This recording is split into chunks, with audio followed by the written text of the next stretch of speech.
Assalamualaikum warahmatullahi wabarakatuh. Perkenalkan, nama saya Gutus Miroji. Saya bekerja di SMK Hidayatul Mubtadiin Tempurjo, Kabupaten Jember. Saya adalah mahasiswa PPG dalam jabatan tahap 4 di LPTK Universitas Negeri Semarang tahun 2021 dengan program studi bimbingan dan konseling. Saya akan melaksanakan uji kinerja atau UKIN dengan nomor peserta UKIN 2021814833. Di sini saya akan melaksanakan praktik bimbingan kelompok dengan topik etika perilaku yang mempesona dengan teknik diskusi kelompok. Dan ini nomor peserta saya. Selamat menyaksikan. Bismillahirrahmanirrahim. Assalamualaikum warahmatullahi wabarakatuh. Waalaikumsalam warahmatullahi wabarakatuh. Selamat pagi anak-anakku semua. Selamat berjumpa kembali dalam kegiatan layanan bimbingan kelompok. Terima kasih atas kehadiran anak-anakku semua pada pagi hari ini. Semoga dengan kehadiran kalian, kegiatan layanan bimbingan kelompok kita dapat berjalan dengan baik dan lancar. Anak-anakku semua yang saya cintai, syukur alhamdulillah kita semua hari ini dapat berkumpul dalam keadaan sehat walafiat, tidak kurang suatu apa. Karena apa? Sekarang masih masa pandemi. Jadi saya harapkan kalian semua dapat menjaga kesehatan masing-masing. Patuhi protokol-protokol kesehatan yang telah ditetapkan oleh pemerintah, diantaranya mencuci tangan, menjaga jarak seperti ini. Terus wajib memakai masker. Paham ya?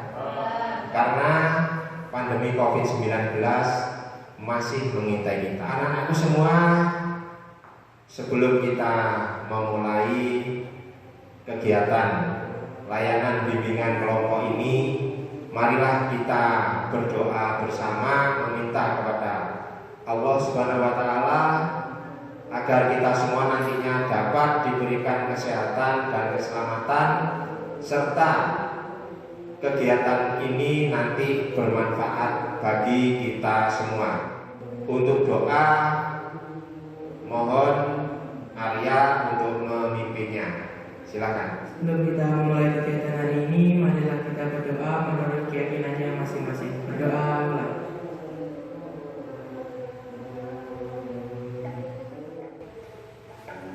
Terima kasih. Sebelum kita mulai, saya akan mengabsen dulu kalian yang hadir pada siang hari ini, apakah sudah lengkap, apakah belum. Untuk itu mungkin masing-masing dari kalian nanti memperkenalkan diri ya sambil berdiri. Mulai dari sebelah sini, silakan. Perkenalkan, nama saya Arya Dewa Tirta Yuda, biasa dipanggil Arya. Dalam layanan bimbingan kelompok ini, kita mengambil topik atau tema Etika pergaulan yang mempesona. Anak-anakku semua, kenapa Bapak pilih topik ini? Karena dari need assessment yang telah Bapak laksanakan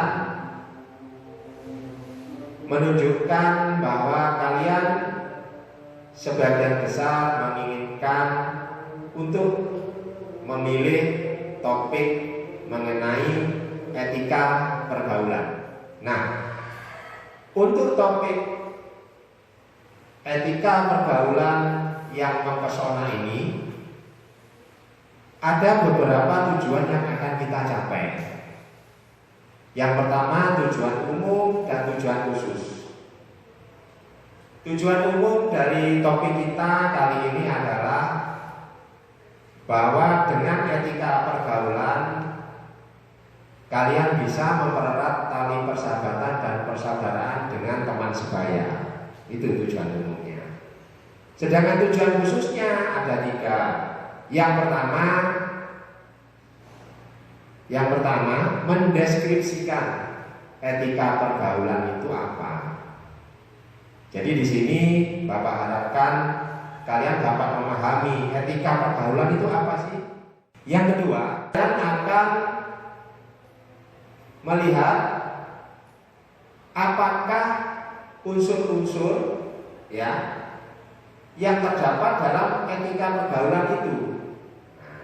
Jadi unsur-unsur dalam etika pergaulan. Yang ketiga, setelah kalian mengerti mengenai deskripsi serta unsur-unsurnya, yang ketiga, kalian bisa menerapkan etika pergaulan ini terhadap teman sebaya kalian. Selanjutnya, peran Bapak di sini adalah sebagai konselor, sedangkan kalian adalah sebagai konseling.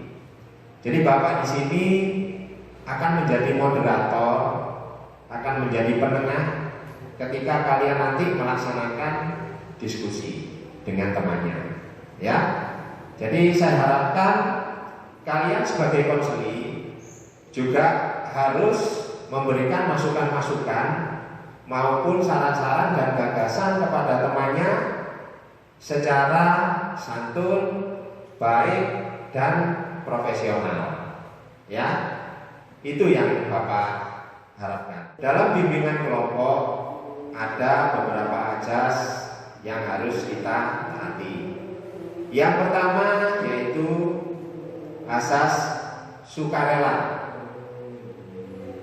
Yang kedua asas keterbukaan. Dan yang ketiga adalah asas kenormatifan. Yang pertama asas sukarela.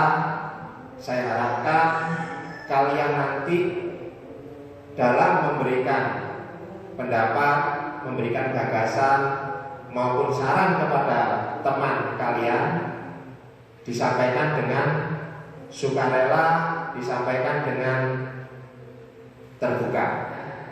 Yang kedua yaitu asas keterbukaan. Asas ini mengharapkan kalian untuk saling terbuka memberikan pendapat maupun saran dan ide. Ya. Jadi salah satu dari kalian bisa memberikan saran kepada temannya ataupun pendapat dari temannya atau memberikan masukan yang nantinya masukan itu menjadi kesepakatan kita bersama dalam kegiatan bimbingan kelompok ini. Itu ya. Yang ketiga asas kenormatifan atau asas normatif, yaitu bahwa kita dalam melaksanakan bimbingan kelompok ini dibatasi oleh asas-asas normatif, yaitu diantaranya kita harus saling menghormati, ya, saling menghormati terhadap teman dalam memberikan pendapat maupun saran. Jadi tidak boleh ketika temannya memberikan pendapat langsung dipotong, langsung disalahkan, itu tidak boleh. Terus saling menghargai satu sama lain dalam memberikan pendapat. Ya, jangan mencemooh, apalagi membuli. Karena kita melaksanakan layanan bimbingan kelompok ini adalah untuk memecahkan solusi atau mencari solusi terhadap topik yang telah kita bimbing. Anak-anakku semua, dalam kegiatan bimbingan kelompok ini ada batasan waktu. Nah, kita sepakat kesepakatan layanan pada siang hari ini kita sepakat 2 jam pelajaran ya. Ya, karena di masa pandemi ini maka waktunya adalah 2 kali 40 menit. Jadi anak-anakku semua, setelah tadi sudah Bapak sampaikan mengenai topik, mengenai tujuan umum dan tujuan khusus kegiatan kita pada kali ini, serta ajas-ajas yang harus kita sepakati, serta kesepakatan layanan yang telah Bapak sampaikan. Untuk itu selanjutnya kita akan memasuki tahap inti. Sebelum memasuki tahap inti, Bapak ingin apakah kalian sudah paham mengenai apa yang Bapak sampaikan tadi? Mungkin ada yang bertanya, silakan. Ya, silakan. Nanti Semisal kita mau menyampaikan pendapat kita atau tanggapan dari teman-teman kita, apakah izin terlebih dahulu? Gini anak-anakku, kita sepakati ya, kalau misalnya nanti kalian ada pendapat atau gagasan ataupun menyanggah temannya, itu kita angkat tangan dulu ya. Nah, misalnya begini, saya Pak memasuki tahap inti, di sini Bapak akan menjelaskan ya langkah-langkah apa dan bagaimana caranya kita dalam melaksanakan diskusi ini ya. Jadi yang pertama kita akan membahas subtema yang pertama. Apa tadi? Ada yang ingat tema kita yang pertama, subtema yang pertama? Deskripsi dari etika pergaulan. Nah, betul. Subtema yang pertama adalah deskripsi mengenai apa itu etika pergaulan. Nah, nanti subtema yang pertama ini kita bahas dulu. Setelah nanti dicapai kesepakatan, ya nanti kita resume atau nanti Bapak yang akan melakukan kesimpulan atau resume di subtema yang pertama. Nah, selanjutnya setelah subtema pertama kita bahas, setelah itu kita akan membahas subtema yang kedua. Dan begitu seterusnya sampai subtema yang ketiga. Terakhir nanti Bapak akan memberikan penguatan serta memberikan kesimpulan dari hasil pendapat-pendapat kalian. Baiklah anak-anakku semua, sebelum kita memasuki tahap inti, kita akan refresh sejenak agar konsentrasi kita lebih fokus lagi. Coba Bapak akan memberikan yel-yel SMK kita. SMK Bisa. SMK Hebat.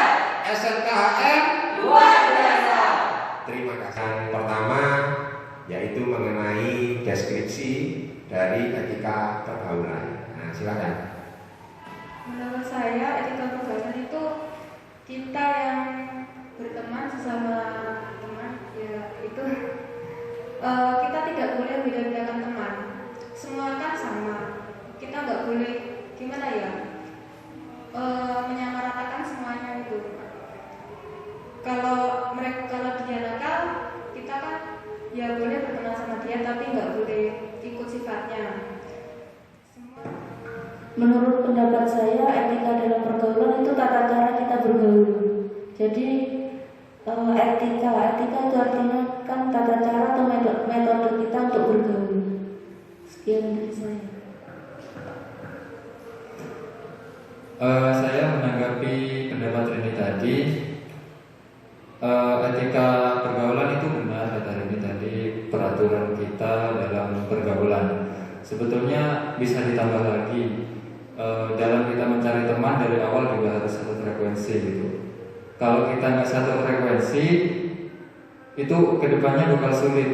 Meskipun kita mentaati peraturan itu nggak mungkin sama gitu. Soalnya nggak sefrekuensi. Misalnya satu ada yang taat kepada peraturan, yang satu nggak taat kepada peraturan. Jadi kalau untuk dibareng-barengkan taat itu sebenarnya sulit ya. Kalau nggak dari awal kita cari teman yang satu frekuensi itu sulit. Meskipun bisa, tapi melalui prosesnya itu juga sangat sulit. Itu tambahan saya untuk pendapat ini. Terima kasih.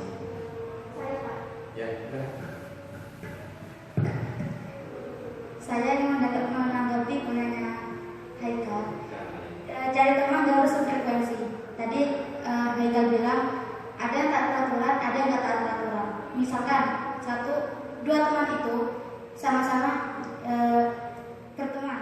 Menurut saya pendapat Haikal kurang benar.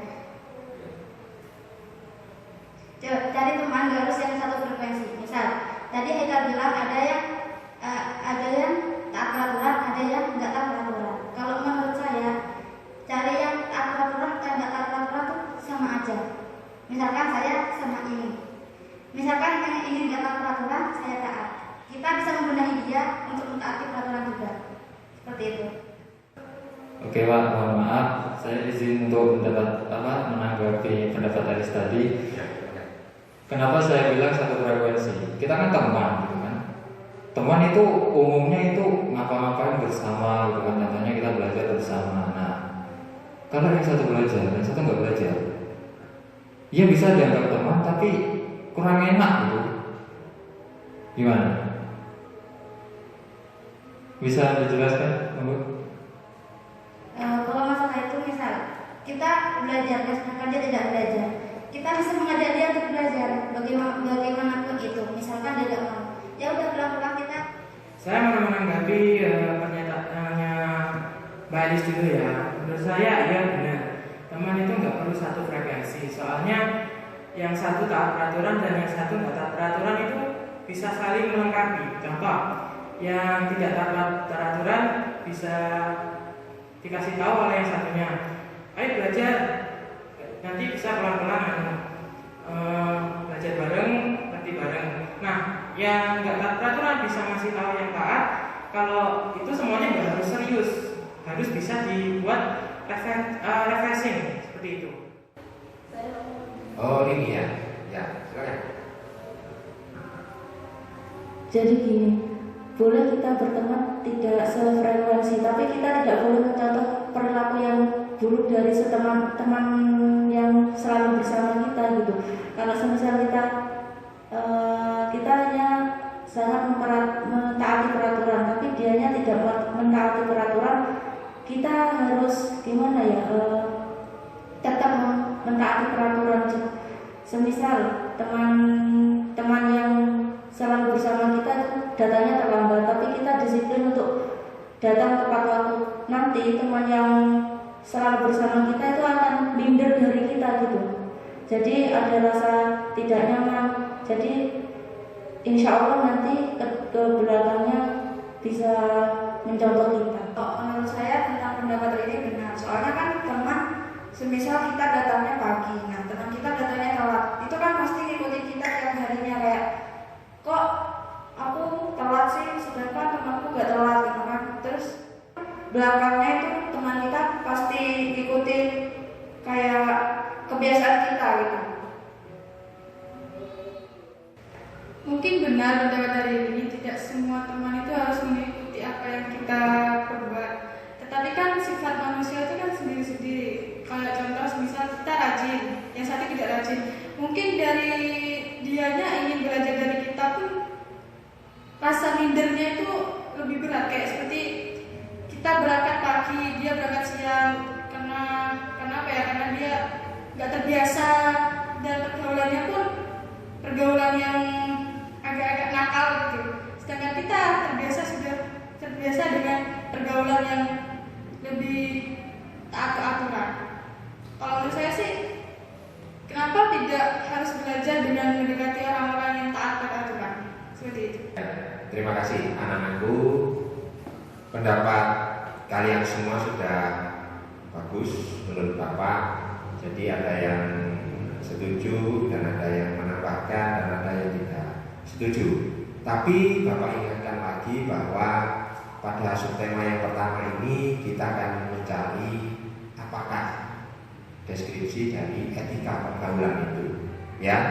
Jadi apa toh etika pergaulan itu? Nah, tadi sudah disampaikan oleh Rini bahwa etika pergaulan adalah tata cara atau cara yang dilakukan untuk bergaul dengan teman sebaya, ya. Nah, dan tadi menurut Arya juga memberikan tambahan yang hampir sama sebenarnya dari pendapatnya. Setelah Bapak tadi melihat pendapat dan mendengarkan gagasan maupun sanggahan dari kalian cukup bagus, alhamdulillah diskusi ini dapat berjalan dengan baik, dinamis, tapi Bapak akan memberikan sedikit gambaran kepada kalian mengenai deskripsi dari etika pergaulan. Jadi etika itu asal katanya dari Yunani yaitu ethos, yang artinya watak atau kebiasaan atau adat istiadat. Itu artinya. Sedangkan pergaulan adalah tata cara, ya, atau cara manusia untuk berhubungan dengan satu dengan yang lainnya. Ya, paham ya? Nah, betul kan? Jadi kalau digabungkan, apakah etika pergaulan itu? Nah, etika pergaulan itu adalah menurut Ki Hajar Dewantoro, ya, etika pergaulan adalah ilmu yang mempelajari bagaimana kita untuk bertingkah laku. Anak-anakku semua, untuk selanjutnya kita akan membahas atau berdiskusi tentang subtema yang kedua, yaitu mengenai unsur-unsur dari etika pergaulan. Silakan yang mau memberikan pendapatnya.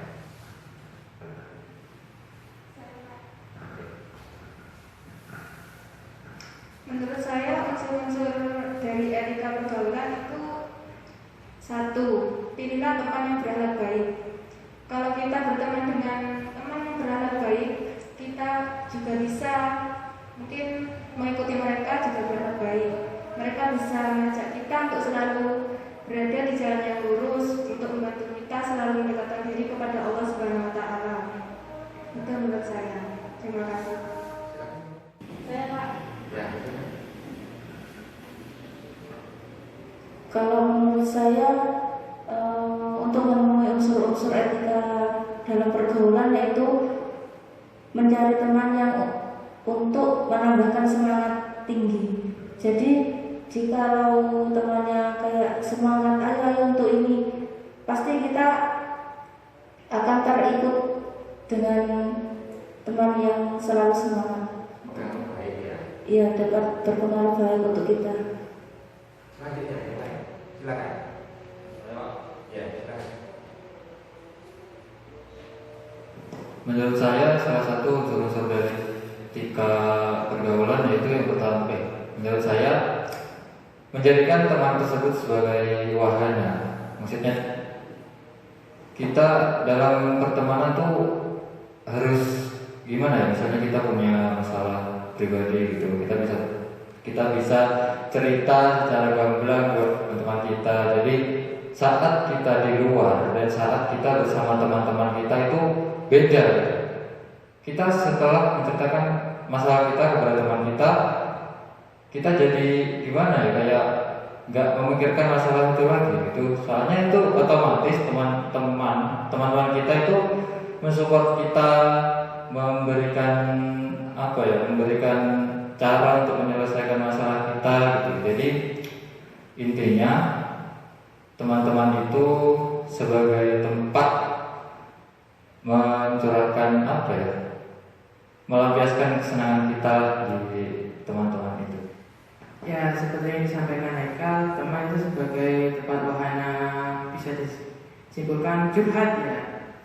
Saya mau bertanya sebenarnya, gimana kita bisa yakin kalau teman yang kita curhatin itu bisa merahasiakan curhatan tersebut? Soalnya kan biasanya ada teman yang sudah dicurhati semuanya, diceritakan tentang masalahnya. Setelah dia pulang, dia menceritakan ke orang lain. Nah, itu menurut Mas Haikal begitu. Saya bertanya. Terima kasih. Untuk Haikal ini ya, jadi silakan Haikal. Nah, sesuai ajas kita pertama tadi, kita tuh harus memulai pertemanan itu dari awal gitu. Kita harus memahami teman-teman kita, salah satu teman kita gitu. Meskipun kita berteman dengan ini, tapi anak ini kok tukang bocorin permasalahan gitu. Yang satunya ini rahasia banget kan. Nah, kita kan juga bisa mikir gitu. Kita mikir nggak mungkin lah kita kasih tahu ke ini pasti nanti akan bocor gitu. Tapi itu bukan salah satu konflik buat pertemanan itu bubar gitu. Enggak, tetap teman tapi ya itu percaya ke semuanya tapi ngerti sendirilah. Sifat teman pasti beda-beda seperti itu. Saya agak kurang setuju dengan pendapat Haikal kalau kita bisa cara gamblang memberitahu masalah kita kepada teman kita. Terkadang orang kalau udah dikasih percaya itu kadang malah mereka yang merebutkannya. Makanya kenapa nggak lebih baik kita mendam masalah kita sendiri dan menyelesaikannya dengan kita sendiri, nggak perlu diceritakan kepada orang lain atau bisa ke orang tua mungkin. Karena kan orang tua kan nggak Jadi kan mungkin mereka bisa jadi salah satu solusi buat kita gitu. Terima kasih. Saya ingin menangkap pertanyaannya Mas Haikal tadi. Tadi Mas Haikal bilang cari teman yang bisa diajak curhat. Kalau kata saya sih nggak harus yang bisa diajak curhat, soalnya jangan kita curhat ke teman itu bisa membuka aib kita sendiri ke orang lain, meskipun itu kepada teman kita sendiri. Kalau misalkan emang permasalahan masalah keluarga, nggak apa-apa dipendam sendiri. Kita bilang ke orang lain itu seperti halnya kita membuka aib keluarga kita sendiri kepada teman atau orang lain. Tadi sudah dijawab oleh Haikal ya, mungkin Elis sudah paham dari jawaban Haikal. Anak-anakku semua, memang dalam etika pergaulan ini banyak sekali usul-usul yang di dalamnya. Salah satunya apa yang disebutkan oleh Arya tadi, terus Rini, Haikal sendiri memberikan definisi, memberikan unsur-unsur apa yang ada dalam etika pergaulan. Begitu juga Lis ya, itu juga memberikan pendapatnya dan semuanya benar, tidak ada yang salah. Aku sepertinya sudah banyak sekali pendapat dan masukan dari kalian semua mengenai subtema yang kedua ini. Ada beberapa hal yang disampaikan tadi oleh Firdawati dan juga Elis serta Alia, Rini, Arya dan Haikal. Jadi anak-anakku semua, unsur dari etika pergaulan ini sangat banyak sekali, seperti yang kalian sebutkan tadi ya. Unsurnya seperti itu. Alhamdulillah anak-anakku semua, untuk yang subtema yang kedua ini sudah kita selesaikan, sudah kita sepakati bersama poin dan kesimpulan. Selanjutnya kita akan masuk ke subtema yang terakhir, yang ketiga, yaitu cara membina hubungan dengan teman sebaya melalui etika pergaulan yang kita lakukan. Menurut saya, menghargai setiap sikap teman kita masing-masing. Contohnya kalau teman kita sikapnya kayak gini, kita juga harus bisa menghargai sikap teman kita kayak gini. Gitu saya. Jadi menghargai ya. Nah, tadi menghormati, terus sekarang menghargai, sangat bagus sekali pendapatnya. Ada yang lain? Silakan. Menurut saya untuk membina, untuk bisa berteman dengan siswa yang lain, yaitu kita nggak boleh egois. Kita harus jangan mementingkan kepentingan diri kita sendiri.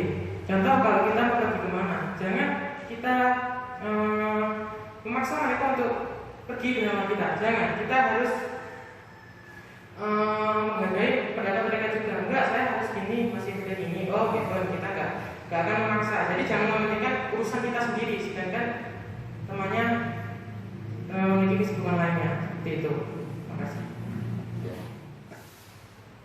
Kalau menurut saya, untuk bagaimana cara kita untuk membina etika bergaul dengan baik, salah satunya yaitu saya setuju dengan yang Arya tadi, jangan egois. Jadi kita tidak harus mementingkan diri kita sendiri. Semisal kita melakukan sesuatu supaya diri kita mendapat keuntungannya, tapi di sisi lain itu berdampak sekali dengan teman kita. Itu menurut saya. Ya, silakan. Menurut saya, memberikan motivasi kepada teman kita supaya kita bisa menumbuhkan rasa semangat bagi mereka yang susah untuk belajar. Ya, Haikal, silakan. Menurut saya, kita itu sebagai teman harus mengerti kepada teman yang lain. Maksudnya gimana ya? Kita itu harus mengerti gitu sebelum ke nggak egois gitu. Sebelum ke egois itu kita juga harus ngerti. Wah, anaknya egois ini gimana ya? Untuk mengatasi keegoisannya ini gimana gitu. Jadi ketika kita sudah mengerti anak tersebut, jadi kita untuk menyelesaikan masalah-masalah tersebut insya Allah mudah. Seperti itu. Ya. Jadi ada beberapa pendapat yang bagus tadi Bapak dengar. Dari Firdawati tadi mengatakan menghargai, terus ada yang bilang menghormati, Arya mengatakan tidak egois, ya. Terus selanjutnya ada tadi yang bilang memberikan motivasi kepada teman. Terus Haika juga seperti itu, menambahkan dengan baik. Jadi yang terakhir ada yang memberikan pendapat. Oh ya, silakan. Kalau menurut saya jangan bercanda terlalu berlebihan kepada teman.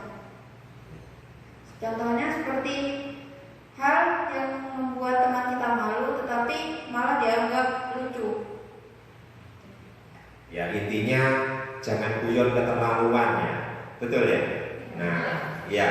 Jadi memang itu sangat perlu anak-anakku semua. Jadi jangan sampai kalian guyon yang keterlaluan. Jadi kalau guyon itu ya tetap ada batasan-batasannya.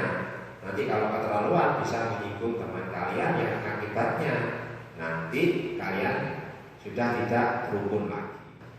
Terima kasih anak-anakku semua dari beberapa masukan dan pendapat untuk subtema yang ketiga ini. Alhamdulillah pendapat kalian semuanya bagus dan setuju semua di antara kalian. Untuk itu Bapak pada kesempatan yang terakhir ini untuk tindak lanjut dan refleksi dari bimbingan yang telah kita lakukan, Bapak dapat memberikan penguatan. Yang pertama, berdasarkan masukan-masukan dari teman-teman kalian mengenai deskripsi dari yang pertama tadi, subtema yang pertama, deskripsi mengenai etika pergaulan. Jadi etika pergaulan itu apa tadi? Nah, menurut Ki Hajar Dewantara gimana? Ada yang ingat? Etika pergaulan kalau digabungkan artinya menjadi tata cara atau adat kebiasaan dalam berinteraksi dengan orang lain. Nah, menurut Ki Hajar Dewantara, etika pergaulan adalah ilmu untuk bergaul. Itu loh intinya. Jadi ilmu untuk bisa bergaul, bisa berinteraksi dengan orang lain. Dalam arti bahwa interaksi itu yang interaksi yang positif, bukan interaksi yang negatif. Artinya tata cara atau adat istiadat ataupun sopan santun, tata krama yang baik. Gitu ya. Paham ya? Subtema yang kedua mengenai unsur-unsur dari etika pergaulan. Banyak sekali diantaranya bergaulah kalian dengan teman yang baik. Ini yang kedua, kalian harus memilih teman yang dapat memberikan semangat atau motivasi untuk kalian. Seperti itu. Terus selanjutnya dalam berteman kalian jangan pilih-pilih. Ya, semuanya harus kita rangkul. Semua itu adalah manusia yang derajatnya sama. Tetapi dalam berteman kita juga harus mempunyai batasan-batasan yang tertentu. Paham ya dari sini unsur-unsurnya ya? Nah, selanjutnya yang terakhir atau yang ketiga yaitu mengenai cara membina hubungan atau cara membina etika pergaulan yang telah kita lakukan. Caranya gimana? Seperti apa? Saya ada yang ingat. Caranya membina hubungan salah satunya apa? Nah, memberikan motivasi. Apalagi? Tidak egois. Apalagi? Nah, selanjutnya yang dikatakan Firda tadi apa? Nah, saling menghargai dan saling menghormati. Hasil dari kegiatan layanan bimbingan kelompok pada siang anak-anakku semua, sebelum kita mengakhiri bimbingan kelompok yang telah kita laksanakan pada siang hari ini, Bapak akan memberikan evaluasi hasil untuk kalian, di mana evaluasi hasil ini nanti kalian berikan lagi kepada Bapak agar Bapak nanti bisa merefleksi dan melakukan tindak lanjut untuk materi kita yang selanjutnya. Tunggu sebentar ya, saya ambilkan. Anak-anakku semua, jadi di sini ada instrumen evaluasi hasil. Tolong diisi yang sejujur-jujurnya, yang sebenar-benarnya. Jadi jangan saling mencontek karena ini juga tidak ada contekannya. Ini kalian kalian isi sesuai dengan apa yang kalian rasakan dan apa yang kalian ingin kalian isikan. Itu ya. Nanti segera dikembalikan ke Bapak. Sudah selesai? Sudah. Nah, silakan dikumpulkan.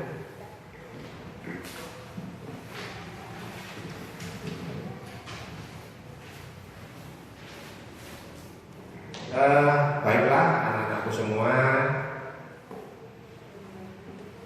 bimbingan kelompok yang telah kita laksanakan ini alhamdulillah dapat terlaksana dengan baik. Semoga apa yang telah kita lakukan tadi dapat bermanfaat untuk kita semua. Amin ya rabbal alamin. Anak-anakku semua, sebelum kita akhiri kegiatan layanan bimbingan kelompok ini, marilah kita berdoa, bersyukur kepada Allah Subhanahu wa taala karena telah memberikan nikmat dan karunia-Nya untuk kita semua. Berdoa mulai, berdoa selesai. Terima kasih atas kegiatan yang telah kita lakukan pada siang hari ini. Semoga kalian dalam perjalanan pulang selalu diberikan keselamatan dan kesehatan, dan besok kita ketemu kembali di sekolah. Itu saja bisa Bapak sampaikan. Saya akhiri. Wassalamualaikum warahmatullahi wabarakatuh. Waalaikumsalam.